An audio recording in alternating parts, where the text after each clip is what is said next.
अस्सलामुअलैकुम। अगर आप फैक्ट्री में या घर में आपने ऑलरेडी अपने पुराने सोलर पैनल इंस्टॉल किए हुए हैं और आप अपने लोड को बढ़ाना चाह रहे हैं, तो लोड बढ़ाने के लिए ज़ाहिर बात है आपने पैनल भी बढ़ाने हैं। तो अक्सर जो है ना क्लाइंट के दिमाग में ये जो है ना बात आ रही होती है, क्या हम पुराने पैनल्स के साथ नए पैनल एडजस्ट कर सकते हैं, लगा सकते हैं कि नहीं लगा सकते हैं? कुछ लोग कहते हैं कि हाँ, हम जो है ना इसके पुराने पैनल्स के साथ नए पैनल लगा सकते हैं। तो क्या हम वाक़ई पैनल लगा सकते हैं? आइए इस वीडियो में इस चीज़ को समझते हैं, प्रैक्टिकल भी समझेंगे, आपको ओरली भी जो है ना आपको समझाएँगे क्या ये ऐसा पॉसिबल है? तो अगर ये टेक्निकल जो है ना इस बात पे आ जाएँ तो ये बिल्कुल पॉसिबल है, आप लगा सकते हैं। पुराने पैनल जो है ना पुराने पैनल के साथ नए पैनल लगा सकते हैं। लेकिन कुछ कंडीशंस हैं, वो उनको मद्देनज़र रखना पड़ता है कि आया आप जो है ना इनके साथ पुराने पैनल के साथ नए पैनल एडजस्ट होते हैं कि नहीं होते हैं। अच्छा, इसमें जो है ना ये है कि अगर बिल-फ़र्ज़ लेट्स से आपका ज़ाहिर बात है इस टाइम जो टेक्नोलॉजीज़ चल रही हैं, किसी जो पुराने पैनल्स थे आज से जो 2 साल पहले, 3 साल पहले जो पैनल आते थे 500 वाट के, 555 वाट के, 580 वाट के जो अभी ख़ैर अभी चल रहे हैं। तो क्या उनके साथ हम नए पैनल किस तरह एडजस्ट करते हैं, इसको हम जानते हैं। ये एम्पेयर का बड़ा फ़र्क पड़ता है, वोल्टेज का बड़ा फ़र्क पड़ता है और ये चीज़ें लेकर ही आप जो है ना चीज़ों को डिज़ाइन कर रहे होते हैं।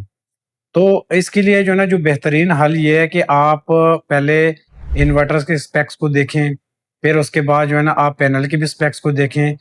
पैनल के जो स्पेक्स हैं, पुराने और नए जो पैनल जो आप लगाना चाह रहे हैं, इनके स्पेक्स तकरीबन आपके सेम होने चाहिए। वोल्टेज का तो ख़ैर इतना फ़र्क नहीं पड़ता, लेकिन एम्पेयर का बहुत ज़्यादा जो है ना मैटर करता है, उसका बहुत ज़्यादा मैटर करता है। अगर आपका पुराने जो पैनल है, उनके एम्पेयर अगर आपके नए एम्पेयर से डिफरेंट है, मुख्तलिफ है, ज़्यादा हैं, तो समझ लें कि आपका नया पैनल जो है ना, उसकी एफिशिएंसी काम नहीं करेगी और ये सिर्फ़ और सिर्फ़ आपका जो इन्वर्टर है, पुराने ही पैनल की एफिशिएंसी पे काम करेगा।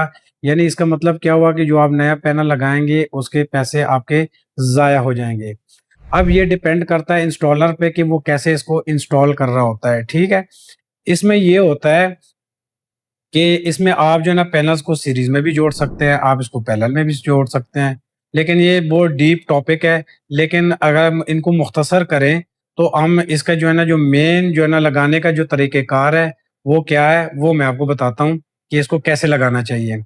बिलफ़र्ज़ आपका इन्वर्टर है इन्वर्टर एक 6 किलोवाट का इन्वर्टर है और ज़ाहिर बात है उसके साथ आप मैक्सिमम जो है ना 9 पैनल लगा सकते हैं एक ग्रुप के अंदर, ठीक है? अब बिलफ़र्ज़ जो है ना आपने क्या किया, आपके एक इन्वर्टर में 2 एमपीपीटीज़ हैं। क्या करें कि एक जो आपके पुराने पैनल्स हैं, सही सा जो प्रॉपर तरीक़ेकार है वो ये है कि जो पुराने पैनल्स हैं उसका एक ग्रुप बना लें और यानी एक स्ट्रिंग बना लें और जो नए पैनल हैं उसका आप दूसरी स्ट्रिंग बना लें। तो ये सबसे और आला जो है ना तरीक़ाकार यही है कि आप इसको जो है ना उस ग्रुप जो पुराने पैनल्स है उस ग्रुप को अलहदा कर लें और इस ग्रुप को अलहदा कर लें और जो है ना आप जो नए पैनल्स हैं उनको एक नए एमपीपीटी में आप इसको अलाइन करें। उनको जो है ना प्लग करें, तो ये आपका फिर एफिशिएंसी में इफ़ेक्ट नहीं होगा।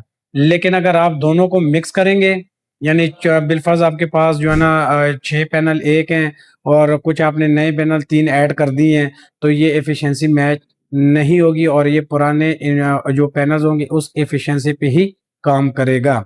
तो इसका जो है ना हम प्रैक्टिकल जो है ना डेमो भी आपको देते हैं कि आपने किस स्पेक्स के मुताबिक इन्वर्टर के स्पेक्स के मुताबिक आपने काम करना है।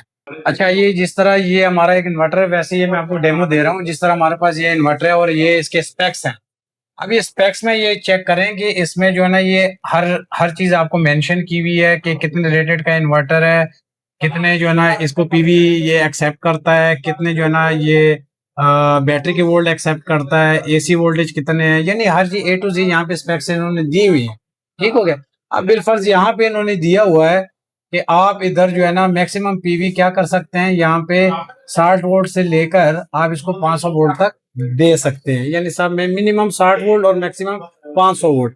तो 500 वोल्ट के हिसाब से अगर आप इसको देखें, तो ये तकरीबन जो है ना 9 पैनल बनते हैं, ठीक है ना? अब अगर 5 पैनल आपके पास पुराने टेक्नोलॉजी के हैं और 4 जो है ना आप नए टेक्नोलॉजी के उसके साथ सीरीज़ में जोड़ते हैं, तो ये पॉसिबल नहीं है। तो फिर वहाँ पे आप क्या करते हैं, जिस तरह ये इन्वर्टर है, अब इन्वर्टर में जो है ना सिर्फ़ ये एक ही पोर्ट दी हुई है, तो यहाँ पे इसकी सीरीज नहीं बनती, यानी 5 आप ए करें 4 ए करें। यहाँ पे आपके पास ऑप्शन होता है कि आप पैरेलल सिस्टम पे जाएं, क्योंकि पैरेलल में क्या होता है, एम्पेयर पे कोई फर्क नहीं पड़ता लेकिन वोल्टेज पे फर्क पड़ता है।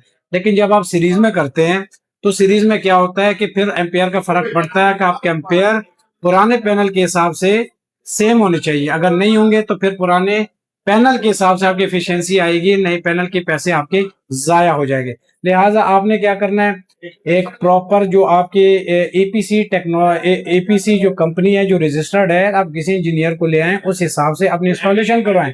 नहीं तो आप जो है ना इसमें आपका इन्वर्टर का भी नुकसान हो सकता है, आप जो है ना पूरा जो है ना आपके पैसे भी डूब सकते हैं, यानी हर किस्म का आप नुकसान ले सकते हैं। लिहाजा इन चीजों को आप देखें समझे। शुक्रिया। अच्छा, अब ये क्या है, ये हमारे पास एक जो है ना एक इन्वर्टर हमारे पास ये भी पड़ा हुआ है, लेकिन ये आपको सिर्फ समझाने के लिए, ये 3 फेज का इन्वर्टर है। अब यहाँ पे चेक करें कि ये देखें, ये 1 एमपीपीटी है, ये 2 एमपीपीटी है, ठीक है ना। 1 एमपीपीटी में भी इन्होंने 2 ऑप्शन दिए हैं, दूसरे एमपीपीटी में भी इन्होंने 2 ऑप्शन दिए हैं। आपके पास बिलफर्ज जो है ना 6 पैनल पुराने, आप नए पैनल आप ऐड करना चाहते हैं, तो आप क्या करें कि जो नया ग्रुप है, जो एक स्ट्रिंग जो पुराना ग्रुप है, आप इस एमपीपीटी पे लगाएं, इस एमपीपीटी पे लगाएं। जो नए पैनल है आप जो है ना नेक्स्ट एमपीपीटी पे लगाएं। तो ये सबसे जो है ना ज़बरदस्त तरीक़ेकार है, जो एक जो है ना इंस्टॉलर के लिए ज़रूरी है जानना, ठीक है। तो ये चीज़ जो है ना ज़्यादा ज़बरदस्त है, तो आप इस पे जो है ना फोकस करें। Thank you.